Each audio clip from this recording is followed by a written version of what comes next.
Okay, guys, so I'm going to try and condense this video to as short as possible.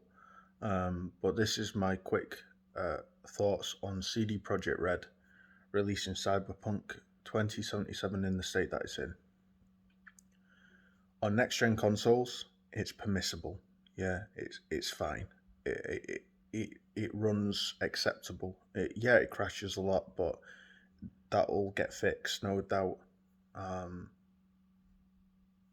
Absolutely fine. Yeah, worth the money, 100%. And it looks great too. I mean, I've turned off chromatic aberration and film grain and motion blur, and the game looks so much crisper and so much better. So yeah, thumbs up for the PS5 version. Same for the Xbox Series X, no doubt. However, current gen, last gen, excluding the One X perhaps and the Series S, because I ain't classing that as a next gen console. Sorry, guys.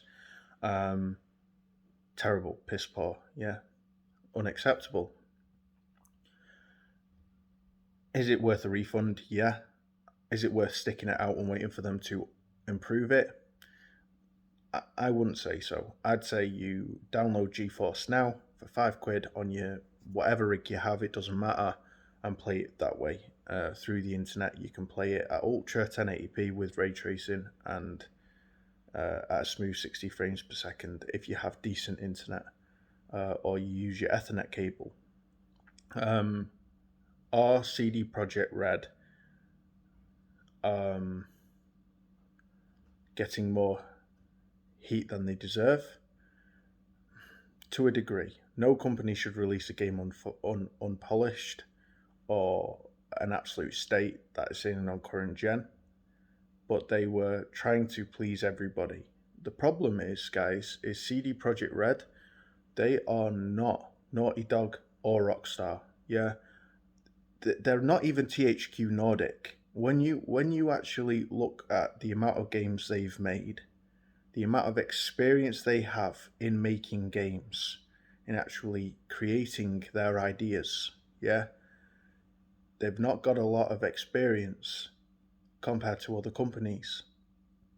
And I think this is part of the problem, guys, is The Witcher 3 made them famous through its incredible storytelling, the characters, and the world. No different to Cyberpunk 2077. If you look at mission design, storytelling, the world, and the characters, Cyberpunk 2077 is absolutely incredible. It is unbelievable. Yeah, I've got goosebumps right now just thinking about it. It's phenomenal. I can't see myself playing any other game for months to come. It's amazing. Um, but that's what CD Projekt Red are masters at, and it's not because they're better at everybody else at doing it. It's just that they dare to do it. Yeah, they strive to push the boundaries of what has been done in terms of the world design, the character development, the story, the mission structure, all that. When it comes to actually coding those ideas in, that's where they've not got as much experience as, say, Naughty Dog or Rockstar. Yeah, they've not. They're just more ambitious, dare I say, than Naughty Dog and Rockstar. And before you say, what do you mean, not more ambitious than Naughty Dog? Naughty Dog are ambitious. To a degree, they are. When it comes to pushing the console's limitations, they're ambitious. And storytelling in a linear game, they're ambitious, yeah, but they're not ambitious at trying new things. You see, they stick at what they're good at and they roll with it and they improve it to the point of absolute perfection, yeah, and there is nothing wrong with that. But CD Projekt Red have literally gone from The Witcher 2, a semi-linear game, to a vast open world game, The Witcher 3, and not just an open world game, but an open world game that is probably the most living open world I've ever played. Yeah, The Witcher 3. The world genuinely feels like it's alive. it feels cursed. It feels like it's got its own personality. And that is the incredible way that CD Projekt Red have implemented lore into their games. And they've done the same with Cyberpunk 2077. They really have. It's a step above. And it's just incredible. I love it. But when it comes to actual technical coding and implementation of their ideas and their ambition, it's up to you whether you cut them some slack or not. But personally, I do. I think the pressure that's on their shoulders is nuts. Yeah, because people are expecting from them what they expect from Rockstar, and that they're not even THQ Nordic when it comes to actual experience. However, they dare to try, and for that, I tip my hat to them. I really do. CD Projekt Red have balls. They really do. They should not have released the PS4 and Xbox One versions in the state they're in. They should not. That was wrong. It was daylight robbery as far as I'm concerned. And I'm sure they're going to issue whatever apology they will. They usually keep it classy. And they're being given refunds right now. People who have the PS4 and Xbox One version.